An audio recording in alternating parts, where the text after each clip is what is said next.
একটিবার চিন্তা করুন, আপনি একা একটি পুকুর, একটা মসজিদের গাটলা, একটা ল্যাম্প লাইট, আম গাছের নিচে, একটা পুরাতন খাটের নিচে বসে আছেন এরকম একটা জায়গায়। রাত তখন গভীর রাত, 12টা কি 1টা বাজে। হরিণে মাঝে মধ্যে ডাকে, হরিণগুলা লাইনবদ্ধ হয়ে যাচ্ছে।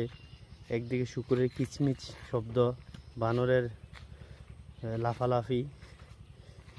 কতটা ভয়ানক হতে পারে, সাপের ভয়। ঠিক এই জায়গাটাতে বসে আছেন। আমি সেটা উপলব্ধি করছি গতকাল রাত ঠিক 12:30টার দিকে এখানে বসেছিলাম।